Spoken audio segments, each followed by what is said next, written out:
ሰላም ጤና ይስጥልን አድማጭ ተመልካቾቻችን፣ ጥቅምት 9 2018 ዓ.ም ዕለታዊ መረጃዎችና ዘገባዎችን ይዤ መጥቻለሁ። መረጃና ዘገባዎቹን እየተከታተላችሁ አብራችሁ እንድትቆዩ ነው በአክብሮት የምጋብዛችሁ። የግንባር ዝርዝር መረጃዎችን ይዣለሁ። ዛሬ ከባድ ውጊያ በተደረገባቸው አካባቢዎች በተለይ በደቡብ ጎንደር እስቴ ቀጠና ያለውን ተጨማሪ ዝርዝር መረጃ ይዤ መጥቻለሁ። እሱም በዝርዝር ሰማላችሁ። እንደዚሁም ደግሞ ከሰዓት በኋላ አፍላ ውጊያ የተቀሰቀሰባቸው አካባቢዎች አሉ። በዚህ አካባቢ ያለውን አሁን ሁኔታ በተመለከተ ዝርዝር መረጃዎችን አድርሳችኋለሁ። ከቀጣይ እንደዚሁ የድሮን ጥቃት ጋር በተያያዘም የደረሱ መረጃዎች አሉ። እነዚህንም እንዲሁም ደግሞ የብልጽግና ባለስልጣናት በቁጥጥር ስር መዋላቸውን የሚገልጹ መረጃዎችን ጨምሮ በርከት ያሉ ዝርዝር የግንባር መረጃዎችን ይዣለሁ።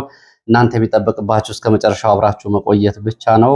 ሀሳብ አስተያየት ቢኖራችሁ ደግሞ ጥቆማ ዜና@gmail.com ላይ ልታደርሱ ትችላላችሁ። በቴሌግራም፣ በዋትስአፕ፣ በሜሴንጀር እንዲሁም ደግሞ በተለያዩ ማህበራዊ ሚዲያ መልእክት መላላኪያ መንገዶች ሀሳብ አስተያየቶቻችሁን እያደረሳችሁ ስለሆነ በእጅጉ አመሰግናለሁ። እንግዲህ በአማራ ክልል 3ኛ ዓመቱን የያዘው ጦርነት ከተጀመረ ጀምሮ የጦርነቱ ባህሪ እየተለዋወጠ አሁን የድሮን ጥቃቶች በተለያዩ አካባቢዎች በርትተው ቀጥለዋል። ከዚህ ጋር በተያያዘ እንደዚሁ ከድሮን ስምሪት ጋር በተያያዘ አንድ መረጃ ተባባሪ ያደረሱን መረጃ የማደርሳችሁ ይሆናል። አብራችሁ እንድትቆዩ ነው በአክብሮት የምጋብዛችሁ። እንግዲህ አፍሪካ ቀንድ ተጨማሪ መረጃዎችም አሉኝ። ከዚህ መረጃዎች ባሻገር አንድ ዶቸ በለ ላይ የወጣ ዘገባ አለ። እንደው አሁን በኢትዮጵያ ውስጥ ያለውን አጠቃላይ ብልጽግና በሁሉም ማህበራዊ፣ ኢኮኖሚያዊ፣ ፖለቲካዊ፣ ዲፕሎማሲያዊ ጉዳዮች ላይ ስኬታማ ነኝ፣ በሁሉም ዘርፍ ተሳክቶልኛል እያለ በሚናገርበት በዚህ ሰዓት አንዳንድ ለማመን የሚያስቸግሩ ታሪኮች ይሰማሉ። በዚህ በኩል እንግዲህ ዶቸ በለ የጀርመን ድምፅ ሬዲዮ ካወጣው የትላንቱ ዘገባ መካከል ይህንን ወደ እናንተ ማቅረብ ወደድኩኝ። በኢትዮጵያ ውስጥ ያለውን አጠቃላይ የኑሮ ሁኔታና አስከፊነቱን የሚያሳይ ነው። የኑሮ ሁኔታ በጣም ከባድ ነው በሚል እንግዲህ ቅሬታ አቅራቢዎቹ ለጣቢያው የነገሩትን ነው እያቀረበው ወደ እናንተ አደርሰዋለሁ። የኑሮ ሁኔታው በጣም ከባድ ነው። የሚከፈለን ብር 760 ነው። እኛ ሴቶች እንጨት ለቅመን የምንማረው፣ ወንዶች እንጨት እየለቀሙ እየጋገሩ ይማራሉ ብለዋል። ይህንን የተናገሩት የአንጋፋው የደሴ መምህራን ማሰልጠኛ ኮሌጅ ተማሪዎች ናቸው። ከ40 ዓመታት በላይ መምህራንን በማሰልጠን የሚታወቀው የደሴ መምህራን ማሰልጠኛ ኮሌጅ በመምህርነት በዲግሪና በዲፕሎማ የሚሰለጥኑ ተማሪዎች በወር ለምግብነት የሚሰጣቸው 760 ብር ለመኖር ስላላስቻላቸው በሰው ቤት ተቀጥረው በቤት ሰራተኝነት ከጫካ ጭራሮ እየለቀሙ የራሳቸውን ምግብ ለማብሰል መገደዳቸውን ለጣቢያው ገልጸዋል። ከነዚህ ተማሪዎች መካከል አንዱ በእንጨት ለቀማ ወቅት ህይወቱ እንዳለፈም ሰልጣኞቹ ተናግረዋል። እንጨት እየለቀመ ህይወቱ አልፏል። በወር የሚከፈላቸው 700 ብር አንድ እንጀራ ለመግዛት የዋጋውን ውድነት አልቻሉትም። ከዚህ ኑሮ ውድነት በመነሳት ወንዶቹ ኩሽና ተፈቅዶላቸው እንጀራ እየጋገሩ እየኖሩ ነው። ነገ ተማሪዎችን ለማስተማር የሚሰለጥኑ መምህራን የሚማሩትን ሳይሆን የሚበሉትን በማሰብ የማገዶ እንጨት በመልቀም የቀን የጉልበት ሰራተኝነት በመቀጠር እንዲሁም ሊጥ አቡክተው ለምግባቸው የሚሆን እንጀራ በመጋገር ጊዜያቸውን እያሳለፉ እንደሆነ ነው የተዘገበው። ሰልጣኝ መምህራኑ ለዶቸ በለ ሬዲዮ ምን አሉ የሚለውን በተመለከተ ደግሞ ከ760 ብር የምግብ ወርሃዊ ክፍያ የመኖሪያ ቤት በ760 ብር የምግብ ወርሃዊ ክፍያ የመኖሪያ ቤት ተሰጥቷቸው በኮሌጅ የሚማሩ ተማሪዎች ከትምህርት በኋላ የሚመገቡትን ምግብ ለማብሰል በደሴ ወደሚገኙ የጦሳ አዘዋና ሌሎች እንጨት ለመልቀም ወደሚያስችላቸው ጫካዎች ሲያመሩ ሞት ጋርም ተፋጠዋል።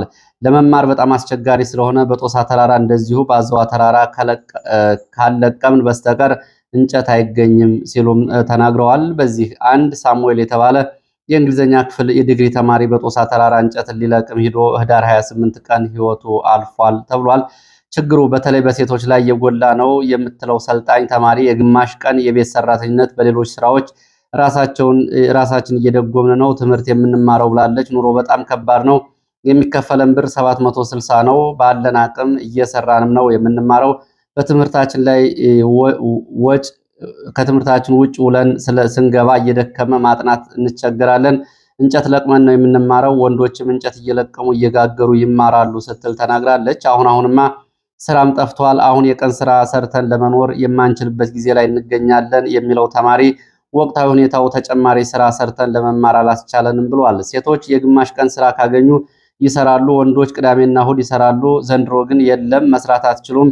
የተግባር ልምምድ ስለምንሄድ ትንሽ ከበድ ይላል። ባለፈው ዓመት ይሻላል። ውጭ ላይም ትንሽ አስፈሪ ነው ሰዓቱ ሲል ለዶቼ ቬለ ተናግሯል። በትምህርቱ ላይ ተጽዕኖ እየፈጠረ ነው መባሉን የደሴ መምህራን ማሰልጠኛ ኮሌጅ መምህር የሆኑት መምህር አበበ ደሴ እንደሚገልጹት ተማሪዎቹ የዕለት ኑሯቸውን በማሰብ ስለሚጠመዱ ትምህርት የመቀበል አቅማቸው እጅግ ውስን ሆኗል ብለዋል። ግማሾቹ የቀን ስራ ሰርተው ነው የሚኖሩት። ሴቶችም ቢሆኑ በእንጀራ ጋጋሪና ካፍቴሪያ ውስጥ ተቀጥረው እየሰሩ ክፍል ውስጥም ገብተው ሲታይ በአብዛኛው ከሚማሩበት የሚያንቀላፉበት ነው የሚበልጠው። ወጥተው የሚመገቡት የለም ሲሉ አስረድተዋል። የደሴ መምህራን ማሰልጠኛ ኮሌጅ ዲን ዶክተር ሐሰን ወርቁ በበኩላቸው ተማሪዎቹ ያሉበት ችግር ለመማር ማስተማር ሂደቱ ላይ እንቅፋት ፈጥሯል ሲሉ ገልጸዋል። ወርሃዊ የምግብ ክፍያቸው ከ700 ብር ከፍ እንዲል ለክልሉ ትምህርት ቢሮ ተደጋጋሚ ጥያቄ ማቅረባቸውንም ገልጸዋል።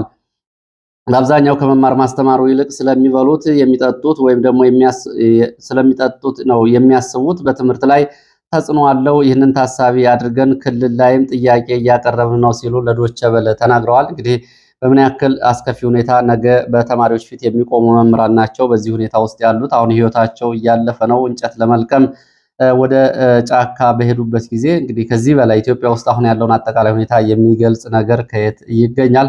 ወደ መረጃዎቹ ሲሄድ በተለይ በቅጽበታዊ የድሮን ጥቃት መከላከያ ስልታዊ ጥቃት በሚል አዲስ በሰጠው ስምሪት ላይ መረጃ ያደረሱኝ የመረጃ ምንጭ እንግዲህ በዚህ በተለይ መረጃ ከሚሰበሰብባቸው ዘዴዎች የድሮን ጥቃት ለመፈጸም መረጃ ከሚሰበሰብባቸው ዘዴዎች አንዱ ፋኖዎች የራሳቸውን ስልክ በመጠቀም እንደሆነ ነው። እንግዲህ በዚህ በኩል ያው ልምድ ያላቸው የመረጃ ምንጭ የሚገልጹት ለዚህም ከመከላከያ ከአድማ ብተና ከብልጽግና ባለስልጣናት ለሚያውቋቸው የፋኖ አባላት ስልክ እንዲደወል ይደረጋል። በመደወልም በጣም ስለመረረን ወደ እናንተ ልንመጣ ነው በሚል መረጃ ይሰበስባሉ። ያላችሁበትን ንገሩን፣ ሁሉም ወደ እናንተ ይመጣል።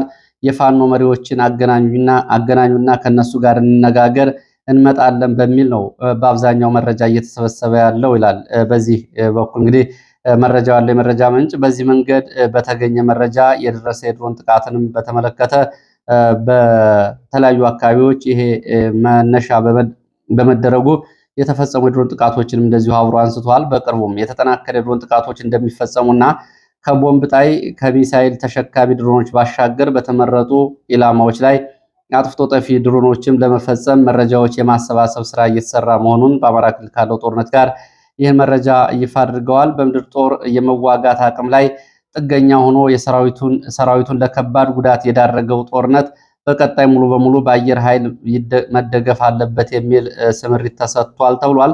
ስለዚህ ህብረተሰቡ ዕለታዊ እንቅስቃሴዎችን ይህንን ግምት ውስጥ በማስገባት እንዲያደርግ አሁን የመኸር ወቅት በመሆኑ የደረሰ የመስክ አዝመራ በከባድ መሳሪያ በድሮን ጥቃት ቃጠሎና ውድመት እንዳይደርስበት ህብረተሰቡ አስፈላጊውን ጥንቃቄ ሊያደርግ ይገባል። ይህንን አድርሱልና ያሉት አርሶ አደሩም የተቻለውን ጥንቃቄ እንዲያደርግ ተስፋ የቆረጡ ወታደሮች በአዳፍኔ በተለይ በሁሉም ተራሮች በሚፈጽሙት የአዳፍኔ የከባድ መሳሪያ የመድፍ፣ የድሮን፣ የሮኬት፣ የከባድና የቀላል መሳሪያ ጥቃት ምክንያት የሰደድ እሳት ሊቀሰቀስ ይችላል። በዚህም እንግዲህ ምስኪን ህዝብ መረጃ ኑሮት ይህንን ጉዳት እንዲቀንስ መረጃው ይድረስ ነው ያሉት። የራሱን ህዝብ በድሮን ከሚደበድብ ከሚያሸብር መንግስት ለአንድና ለመጨረሻ ጊዜ ለመገላገል ደግሞ በአንድ ላይ ከመቆም ውጭ ሌላ ምርጫ የለም ሲሉ እንደዚሁ የመፍትሄ ሀሳብ አመላክተዋል። ሌላው የኦህደድ ብልጽግና የፖለቲካና ወታደራዊ መሪዎች በህወሓት ዘመን በባሰ ሁኔታ በአማራ ክልል ውስጥ ያሉ የቋንቋ፣ የሃይማኖት፣ የብሔር ማንነቶችን እንደ ጦር መሳሪያ እየተጠቀሙ አሁን በክልሉ ውስጥ ወደፊት በቀላሉ ሊወጡ የማይችሉ ጠባሳዎችን እያስቀመጡ እንደሆነም ለዚሁ የመረጃ ምንጩ ጨምረው ገልጸዋል። የሃይማኖት የተለያዩ ጥያቄዎች ያሏቸውን አካላት በሁሉም ነገር ኢምፓወርድ ቃል በቃል ነው እንግዲህ ኢምፓወርድ ወይም ደግሞ አቅማቸውን ማጎልበት አለብን በሚል ከጎናቸው ለማሰለፍ የሚደረገው ጉዳይ አሳሳቢና ቀጣይም የህዝብን አንድነት አደጋ ላይ የሚጥል ኃላፊነት የጎደለው ተግባር እንደሆነ በአይናችን እያየን ነው ይላሉ የመረጃ ምንጩ። በተለይ መከላከያ በሚባል ተቋም ውስጥ እየሰሩ ጄኔራል፣ ኮሎኔል እየተባሉ በኢትዮጵያ ስም እየተንቀሳቀሱ ንዑስ ማንነትንና የብሔር ፖለቲካ ውስጥ ገብቶ ሁኔታዎችን ማባባስ እጅግ አሳፋሪ ነው። ከነዚህ ኃላፊዎች ጋር አብሮ መቀመጥም እጅጉን እያሳፈረን ነው ብለዋል። የከፋው ነገር ይላሉ ጄኔራሎቹ በቀጥታ ጥይት የሚያቀብሉና ትዕዛዝ የሚሰጡ መሆናቸው ጉዳዩን የከፋ ያደርገዋል። ከሚሴ፣ አርጎባ፣ ደሴ፣ መርሳ፣ ቻግኒ፣ ዚገም፣ መተማ፣ እንፍራንዝ አካባቢ እነዚህን ተግባራት ጄኔራሎቹ ስለመፈጸማቸውና ሌላውን በተለይ ከፋኖ ጋር የሚደረግ ጦርነት የተለያየ ጥያቄ ያለውን የህብረተሰብ ክፍል ኤምፓወርድ ወይም ደግሞ አቅሙን ማጎልበት አለብን በሚል ከጎን እናሰልፋለን በሚል ይህን እያደረጉ ነው። ይሄ እንግዲህ ውሎ አድሮ በክልሉ ለሚኖረው አንድነት አደጋ የሚጥል ስለሆነ ሁሉም ሊያውቀው ይገባል። በዚህ በጀነራሎቹ የፖለቲካ የብሔር የማንነት ወጥመድ ውስጥ መግባት እንደሌለባቸው ሊታወቅ ይገባል ብለዋል። ይህንን እኛም በተደጋጋሚ ተነጋግረንበታል። ግን ያው ጀነራሎቹ በአመዛኙ ወሳኝ ቦታዎችን የተቆጣጠሩት እነሱ ስለሆነ ይህን እያደረጉ ነው ብለዋል። ወደ ግንባር መረጃዎች ነው የማልፈው። ወደ ግንባር መረጃዎች ሲሄድ ደቡብ ጎንደር እስቴ ዛሬ እንግዲህ ከባድ ውጊያ ከተደረገባቸው አካባቢዎች እስቴ አንዱ ነው። በዚህ በደቡብ ጎንደር እስቴ በተደረገው ውጊያ ከፍተኛ ሰብአዊ፣ ቁሳዊ፣ ወታደራዊ ኪሳራ ነው የደረሰው። ጋሳይ ከተማ፣ ደንጎለት፣ መካነ ኢየሱስ፣ ማይነት ድረስ በተለያዩ ቦታዎች ከባድ ውጊያዎች ተደርገዋል። በወረዳው ዋና ከተማ ጭምር ሳይቀር በውጊያው መካነ ኢየሱስ ከተማ እስር ቤት ተሰብሮ እስረኞች አምልጠዋል። የሚሊሻ ጽሕፈት ቤትን ጨምሮ የወታደራዊ ሎጂስቲክ ለሚሊሻና ለአድማ ብተና የስንቅ ማዕከል እንደዚሁ ቃጠሎና ውድመት ደርሶበታል። ሎጂስቲክና ወታደራዊ ቁሳቁሶች በፋኖች ገብተዋል። የፖሊስ የከተማ አስተዳደሩ የፖሊስ አዛዥን ጨምሮ በሚሊሻና በአድማ ብተና አባላት ላይ ከፍተኛ ጉዳት ነው የደረሰው። በጠዋቱ የመረጃ ጊዜያችን አንድ የብልጽግና ባለስልጣን ጉዳዩን ሪፖርት ሲያደርጉ ሁሉም ነገር ተበላሽቷል የሚል ሪፖርት ነበር እያደረጉት። ይህንን የሚያጠናክር ነው ከሰዓት በኋላ የወጡ መረጃዎች። በዚህም እንግዲህ በርካታ የአድማ ብተናና የሚሊሻ አባላት ሙትና ቁስለኛ ሆነዋል። ማይነት ተብሎ የሚጠራው ቦታ ወደ መካነ ኢየሱስ ይገባ የነበረ ተጨማሪ መንግስት ኃይልም እንደዚሁ ድንገተኛ ጥቃት ተከፍቶበት ውጊያ ተቀስቅሶ ጉዳት ደርሷል። በዚህ አካባቢ በተደረገው ውጊያ የመንግስት ኃይል የታጠቀው ድሽቃ ከጥቅም ውጭ ሆኗል ተብሏል። እንደዚሁ ድሽቃም የተሟላ ባይሆንም በፋኖች ገብቷል። በጠዋት ጀምሮ በተደረገው ውጊያ እስካሁን ድረስ ባለው መረጃ 12 የቡድን መሳሪያዎች በፋኖች ሲገቡ 30 የነፍስ ወከፍ አውቶማቲክ መሳሪያዎች እንዲሁም ደግሞ ቁጥራቸው ወደ 17 የሚደርስ የቃታ መሳሪያዎች እና ተተኳሾች በፋኖች መግባታቸው ነው የተገለጸው። ይህ እንግዲህ ከማለዳ ጀምሮ በተደረገው ውጊያ ነው። ውጊያው እስከ 8 ሰዓት ድረስ ነበር የተደረገው። 8 ሰዓት ጀምሮ ፋኖ ከተማውን ለቆ ወጥቷል። የጉና ክፍለ ጦር 4 ብርጌዶች በጋሳይ፣ በስቴ፣ በአንዳቤት፣ በስማዳ መውጫዎች ጭምር በተለያዩ ቦታዎች ያደረጉት የጋራ ውጊያ እንደሆነ የመረጃ ምንጮቹ ገልጸዋል። በፋኖና በመንግስት ኃይል በሲቪሊያን የደረሰው ዝርዝር ጉዳት ገና እየተጣራ እንደሆነ የጉና ክፍለ ጦር ህዝብ ግንኙነት መረጃዎች ጠቁመዋል። ከዚህ ጋር በተያያዘ ግን ዘግየት ብሎ የወጣ መረጃ በደንጎለት ተብሎ በሚጠራው አካባቢ የመንግስት ኃይል ካምፕ ላይ 3 ምሽጎች በፋኖ ቁጥጥር ስር ሲውሉ እንደዚሁ በተደረገ የአስከሬን ቆጠራ በዚህ አካባቢ ብቻ ከ28 በላይ የመንግስት የጥምር ኃይል የሚባለው የሚሊሻ የአድማ ብተና እና የፖሊስ ጥምር አስከሬኖች መገኘታቸውን የገለጹት የመረጃ ምንጮች ከአንድ ምሽግ ብቻ ይህን ያክል ተገኝቷል። ሌሎች የዓይን እማኞች ይህንን ሲናገሩ በፋኖ ደጋፊነት ተጠርጥረው የነበሩ እስረኞች ከእስር ቤት ሲያመልጡ፣ ሌሎችም በደረቅ ወንጀል ታስረው የነበሩም እንደዚሁ ስለማምለጣቸው ገልጸዋል። በዚህ እንግዲህ ትልቅ በተባለው ዘመቻ በፋኖ በኩልም የዓይን እማኞች 2 የሞት 6 ቀላልና ከባድ ቁስለኛ መሆናቸውን ተመልክተናል ሲሉ ነው የገለጹት። ከስማዳ የተንቀሳቀሰ የመንግስት ኃይል እና ከደብረ ታቦር ጋሳ የተንቀሳቀሰ ኃይል ወደ አካባቢው የሽፋን እና ድጋፍ ለማድረግ ሲንቀሳቀስ ከደብረ ታቦር የተንቀሳቀሰው ለዋየ ተብሎ የሚጠራ አካባቢ እንደዚሁ ከፋኖ ጋር ውጊያ ስለማድረጉና ከደራ እንደዚሁ ወደ መካነ ኢየሱስ ሲንቀሳቀስ የነበረ የመንግስት ኃይልም እንደዚሁ አርብ ገበያ ተብሎ የሚጠራ ቦታ ላይ ለሰዓታት የቆየ ውጊያ ማድረጉን የመረጃ ምንጮች ገልጸዋል። አጠቃላይ እንግዲህ በዚህ ቀጠና ከፍተኛ ሰብአዊ፣ ቁሳዊ ጉዳት ነው እየደረሰው። በተለይ በርካታ የሚሊሻ አባላት ህይወታቸው አልፏል። በከተማ አስተዳደሩም ለበርካታ ዓመታት የፖሊስ ኃላፊ እንዲሁም ደግሞ የፖሊስ አባል ሆነው የቆዩ ጭምር እንደዚሁ ህይወታቸው ማለፉን የመረጃ ምንጮች ገልጸዋል። እንግዲህ በዚህ ቀጠና ከአሁን በፊትም ከ2 ወራት በፊት በእስቴ አንዳቤት ተመሳሳይ ዘመቻ ተደርጎ የወረዳው አብዛኛው የሚሊሻ ኃይል ጉዳት እንዳስተናገደ ነው መረጃ ምንጮቹ ያስታወሱት። ወደ ሌላው መረጃችን ስንሄድ ወደ ሸዋ የሚወስድን መረጃ ነው። በሸዋ እንሳሮ በለሚ ከተማ በወታደራዊ ካምፕ ላይ በተፈጸመ ድንገተኛ ጥቃት ወታደራዊ ኪሳራ ደርሷል።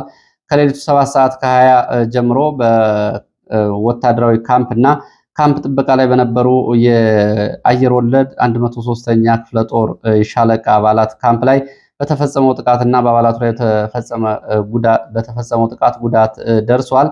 የጥበቃ ስምሪት ላይ የነበሩ የካምፕ ዙሪያ ጥበቃ ላይ የነበሩ የኮማንዶ አባላት እንደዚሁ የሞትና የአካል ጉዳት ደርሶባቸዋል።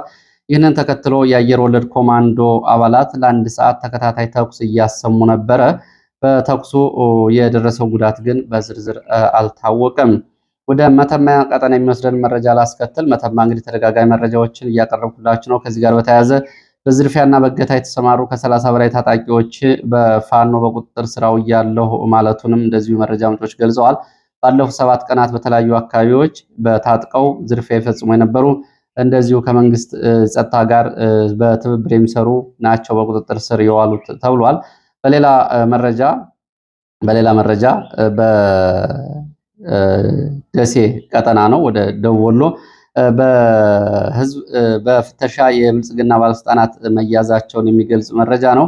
የብልጽግና ባለስልጣናት ራሳቸውን ደብቀው ሊያመልጡ በነበረበት ሰዓት ነው በአካባቢው በሚገኝ የፋኖ የኬላ ፍተሻ ላይ በቁጥጥር ስር የዋሉት።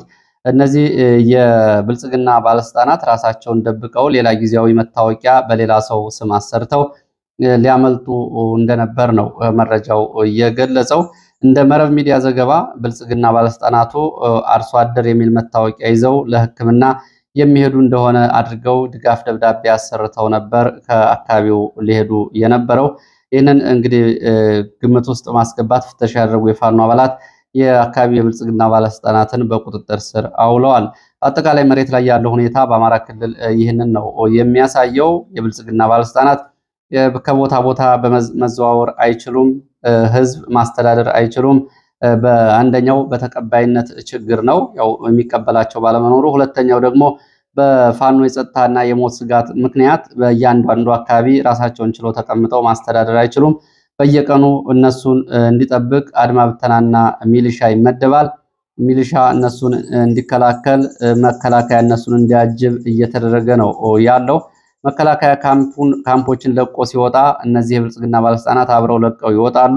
መከላከያ ሲመለስ አብረው ይመለሳሉ። አንዳንድ አካባቢዎች እንደውም ለብልጽግና ባለስልጣናት የመከላከያ ጀሪካኖች የሚል ስያሜ ጭምር መሰጠቱን መረጃ ምንጮች ገልጸዋል። እነዚህ ጀሪካኖቹ መከላከያ በተለያዩ ቦታዎች ሲንቀሳቀስ ይዟቸው የሚንቀሳቀሱ የውሃ መጠጫ ኮዳና ጀሪካኖች ናቸው። የብልጽግና ባለስልጣናትም እንደዚሁ ጀሪካኖች የሚል ቅጽል ስም ተሰጥቷቸዋል። እናረጋ ከበደ ከባህር ዳር ወደ ጎንደር መሄድ አይችሉም። ምናልባት አካባቢውን የማታውቁ አድማጭ ተመልካቾች ካላችሁ ከባህር ዳር ጎንደር ከ180 ኪሎ ሜትር አይበልጥም። ከባህር ዳር ከተማ ወደ ጎንደር ከተማ አንድም የብልጽግና ባለስልጣን በመሬት በተሽከርካሪ መሄድ አይችልም። ላለፉት 2 ዓመታት የሚሄዱት ከባህር ዳር አዲስ አበባ ይመጣሉ፣ ወይም ደግሞ ከጎንደር አዲስ አበባ መጥተው እንደገና ባህር ዳር ወይም ጎንደር ነው የሚሄዱት። በዚህ መንገድ እንግዲህ የክልሉ 40% የሚደርስ በጀት የክልል ባለስልጣናት የተያዘላቸው በጀት በአየር ትኬት ነው እያለቀ ያለው። በዚህም እንግዲህ ከከተማ ውጭም አይደለም ከተማ ውስጥ ባህር ዳርም ጎንደርም ውስጥም የሚያደርጉትን እንቅስቃሴ በወታደራዊ ኮንቮይ ታጅበው ነው ይህንን የሚያደርጉት። አብዛኛው የብልጽግና ባለስልጣን ቤተሰቡን ወደ አዲስ አበባ ወይም ደግሞ ወደ ሌሎች ከተሞች ማሸሹንም መረጃዎች ይገልጻሉ። ይህ እንግዲህ በዚህ በአማራ ክልል በወታደራዊ አጀብ ካልታጀው በስተቀረ ማህበራዊ ጉዳያቸውንም ጭምር መከወን አይችሉም። ብዙዎቹ እናት አባቶቻቸው በሚኖሩባቸው ገጠር አካባቢዎች ጭምር ለማህበራዊ ጉዳዮች መንቀሳቀስ እንደማይችሉ ነው መረጃዎቹ የሚያሳዩት። ወደ አምባሰል ቀጠና የሚወስደን መረጃ ላስከትል። በአምባሰል ቀጠና እንግዲህ ዘወትር ውጊያ የማይለየው የአምባሰል ተራሮች ዛሬም ውጊያ ተቀስቅሶበታል። ከሰዓት በኋላ ጠዋት ከመርሳ 107 ሮኬት ተብሎ የሚጠራውን መሳሪያ ዙ23 እና ሌሎች የቡድን መሳሪያዎችን ጭኖ የወጣው መከላከያ ኃይል ቁንጥሮ ተብሎ የሚጠራው አካባቢ ባጉሊ መነጽር አካባቢዎቹን ሲቃኝ ከቆየ በኋላ ነው ውጊያ የተቀሰቀሰው። ውጊያው አምባሰል ውጫሌ በቅርብ ርቀት በሚገኙ አካባቢዎች በተለይ ቀበሌ 02 በሌ ቦዳ ተብሎ በሚጠሩ አካባቢዎች እስከ ሮቢት አቅራቢያ ድረስ ከሰዓት በኋላ በዙ 23 እና በሌሎች የቡድን መሳሪያዎች ታገዘ ውጊያ ተቀስቅሷል። ትናንትና ውርጌሳ ከ30 በላይ የመንግስት ኃይል 3 ጋንታ እና ሻምበል አዛዥን ጨምሮ የተማረኩበትን ውጊያ ደግሞ ይህንን ለመቀልበስ መከላከያ ከውርጌሳ፣ ገንፎ፣ ጨፌ፣ ቀያፈር፣ ሮቢት፣ ቁንጥሮ ድረስ በውጫሌ ተራሮች የከባድ መሳሪያ ስምሪት እና የአዲስ ኃይል ስምሪት አድርጎ ነው ይሄ ውጊያ እየተደረገ የሚገኘው። ሌላው በዚሁ በአምባሰል በቅርብ ርቀት ከሐይቅ ወደ አምባሰል ማርዬ ተጨማሪ ኃይል እየተጓጓዘ እንደሚገኝ የዓይን እማኞች ገልጸዋል። ቢሻናቦ ተብሎ በሚጠራው በኩል ነው ወደ ማርዬ ተጨማሪ ኃይል እና ወታደራዊ ሎጂስቲክ እንዲጓጓዝ እየተደረገ ያለው። በአምባሰል ቀጠና እንደዚሁ የድሮን ስምሪት እንደነበረም ዛሬ ማለዳ መረጃዎች ጠቁመዋል። ከዚህ ባሻገር ደቡብ ጎንደር፣ ደራ፣ እስቴ፣ ምስራቅ ጎጃም፣ ሞጣ፣ ደጋ ዳሞትና ቋሪት ድረስ ምዕራብ ጎጃም እንዲሁም ደግሞ ሰሜን ወሎ፣ ራያ፣ ላስታ በመሳሰሉ ቀጠናዎች የድሮን አሰሳዎችና ቅኝቶች ስለመደረጋቸውም የመረጃ ምንጮች ገልጸዋል። ሌላው እንደዚሁ ከድሮን ስምሪት ከድሮን ቅኝት ጋር በተያያዘ ከነገ ጀምሮ በአንዳንድ አካባቢዎች የ5 ቀናት አጭር ዘመቻ የሚል የዘመቻ እቅድ ተይዞ ዛሬ ወታደራዊ እንቅስቃሴዎች በተለያዩ አካባቢዎች የተደረጉ መሆናቸውን የመረጃ ምንጮች ገልጸዋል። ለምሳሌ ደንቢያ፣ አምባሰል፣ ላስታ ቀጠና ከዛሬ ጀምሮ የሌሊት ዘመቻዎችና ጸረ ሽምቅ ኦፕሬሽን በሚል መከላከያ ስም በሰጠው በዚህ ዘመቻ የሌሊት ዘመቻዎች በተመሳሳይ ሰዓት በተመሳሳይ ቦታ እንዲፈጸሙ ትዕዛዝ ተሰጥቷል። እንግዲህ የመጨረሻ ዘመቻ ተብሎ ይሄ ዘመቻ ከተጀመረ በኋላ በአጭር ጸረ ሽምቅ ውጊያዎች እቅድ ተነድፈው ስምሪት ተሰጥቷል ነው የተባለው። ይሄ እንግዲህ እዚህ አካባቢ ይሄ ወጥቷል ማለት ሌላው አካባቢ ውጊያ አይደረግም ማለት ግን እንዳልሆነ ነው መረጃዎች የሚገልጹት። ሌላው መሳሪያ ይዘው የሚንቀሳቀሱ አርሶ አደሮች በመከላከያ በጭካኔ እየተረሸኑ ነው የሚል መረጃ ነው ደብረታቦር ዙሪያ እየደረሰኝ። ዛሬ ከደብረታቦር ወደ እስቴ ከሰዓት በኋላ ሲጓዝ የነበረ መከላከያ ኃይል አቄቶ ተብሎ በሚጠራ ቦታ ላይ አርሶ አደሮች መንገድ ላይ ረሽኗል። እነዚህ አርሶ አደሮች ልቅሶ እየሄዱ መሳሪያ ስለያዙ ብቻ ነው የተረሸኑት። አሳዛኝ የሆነ ነገር ነው የተፈጸመባቸው። እነዚህ በአካባቢው የታወቁ አርሶ አደሮች መሳሪያቸው የተመዘገበ መሳሪያ ላለፉት 40 ዓመታት ይዘው የሚታወቁ አርሶ አደሮች ናቸው። ያለ መሳሪያ በአካባቢው በየትኛው ማህበራዊ እንቅስቃሴ ለእርሻ ስራ ጭምር ሲንቀሳቀሱ መሳሪያ ተነጥሏቸው የማያውቁ አርሶ አደሮች መሳሪያ በመያዛቸው ብቻ መከላከያ ረሽኗቸዋል ነው የተባለው። በዚህ በኩል እንግዲህ የቤተሰብ አባሉ በዚህ መንገድ ዛሬ ከተረሸኑባቸው መካከል አንዱ መረጃውን ሲያደርስ እጅግ የሚያሳዝን ነው። አጎቴ በዚህ መንገድ ተረሽኗል። ሌላው አካባቢ እንግዲህ ከዚህ ጋር በተያያዘ መሳሪያ ስለያዘ ብቻ የአማራ አርሶ አደር በመከላከያ እንዳይረሸን መረጃውን አድርሱልኝ በሚል የእነሱንም ሀዘን ለሌላውም የጥንቃቄ መልእክት እንዲሆን ይህንን አድርሷል። ሌላው ወደ ሰሞኑን እንግዲህ በተከታታይ መረጃዎችን ሳቀርብበት ወደ ነበረው የነሽመልስ ፖለቲካ ሲሄድ በነሽመልስ እንግዲህ ከነጃልመሮ ጋር ለመነጋገር ያቀረቡትን ጥሪ በተመለከተ ጠዋት በነበረው ዝርዝር መረጃ አድርሻችኋለሁ። ሁላችሁም ልትከታተሉት ይገባል። ከዛ ባሻገር እንግዲህ ኦሮሞ እርስ በርሱ አይዋጋም፣ ወንድማማች እርስ በርሱ አይዋጋም በሚል እንቅስቃሴ እያደረጉ የሚገኙ አዳዲስ ደግሞ የቀድሞ የኦህዴድ ወታደራዊ መሪዎች የነበሩ ሰዎች ይህንን እንቅስቃሴ እያስተባበሩ ይገኛሉ። ከነዚህ መካከል ጀኔራል ኃይሉ ጎንፋ የኦነግ ሸኔን ከብልጽግና ጋር ለማነጋገር በወንድማማቾች መካከል የሚፈስ ደም ይቁም በሚል እንቅስቃሴ እያደረጉ ነው። እንግዲህ እነ ሽመልስም የዞኖችንና ወረዳዎችን በጋራ እናስተዳድር፣ የአማራ ብልጽግና ከፋኖ ጋር አብሮ እየሰራ ነው፣ እናንተ ከኛ ጋር አብራችሁ ስሩ የሚል እንግዲህ የተለያዩ ድርድሮችንም ሽምግልናዎችንም ቢሞክሩ በኦነግ ሸኔ በኩል የተለያየ ዓላማ ያለንን ኃይል እስክሰበስቡ ሁኔታዎች እስኪመቻችሁ ድረስ ነው ይህን እያደረጋችሁ ያላችሁት በሚል ምላሽ እንደዚሁ ጥያቄያቸውን ውድቅ እንዳደርጉት ታውቋል። እንግዲህ ከኢሊሊ ሆቴሉ ስብሰባ ባሻገር እነ ጀነራል ኃይሉ ጎንፋም ይህንን ለማድረግ እየሞከሩ ነው። አሁን እንግዲህ በአፍሪካ ህብረት ልዩ ኃላፊነት ውስጥ የሚገኙት የጀነራል ኃይሉ ጎንፋ ናቸው ይህንን እያደረጉ ያሉት። ወደ አፍሪካ ቀንድ መረጃችን ስንሄድ ኤርትራን የተመለከተ መረጃ ነው ወደ እናንተ የማደርሰው። ኤርትራ መንግስት ቃል አቀባይ በኤርትራ ቁስል ላይ ጨው መነስነስ ሊቆም ይገባል ሲሉ ምሬታቸውን ገልጸዋል። የኤርትራ ነጻነት የብልጽግና አቀንቃኞችና ተንታኞች እንደሚሉት የተገኘው ነጻነት በውጭ ኃይሎች ቀስቃሽነትና ድጋፍ አይደለም። በውሸት ብዛት ታሪክ ሊፋቅ ሊደበዝዝ አይችልም፣ ሊደበዝም አይገባውም በሚል በትዊተር ገጻቸው የማነ ገብረ መስቀል በአሰራጩ ጽሁፍ ኤርትራ በሁለት ግዙፍ ሀያላን ሀገራት ሶቪየት ህብረትና አሜሪካ በየተራ የደገፏቸውን መንግስታት ጋር በመዋጋት በኤርትራ ልጆች ደምና አጥንት የተገኘ ነፃነትና በመስዋዕትነት ውጤት ነው። የኤርትራ ልጆች መስዋዕትነት የተገኘው የኤርትራ ነፃነት ላይ በተለያየ መንገድ የማይሆን ፕሮፓጋንዳ ማሰራጨት ተገቢነት የለውም ብለዋል። በኤርትራ ላይ አስከፊ ግፍ የፈጸሙ ኃይሎች ይቅርታ ሊጠይቁ ሲገባቸው በኤርትራ ነፃነት ላይ ወይ ደግሞ በኤርትራ ልጆች ላይ ቁስላቸው ላይ እንጨት ጨው እየነሰነሱ ይገኛሉ ሲሉ ይህንን በምሬት ገልጸዋል። እንግዲህ ለዚህ ሰዓት ያስኳቸው አጫጭር መረጃዎች እነዚህ ናቸው። ስለተከታተላችሁ በእጅጉ አመሰግናለሁ። በሌላ ተመሳሳይ መርሃ ግብር እስከምንገናኝ ድረስ መልካም ጊዜ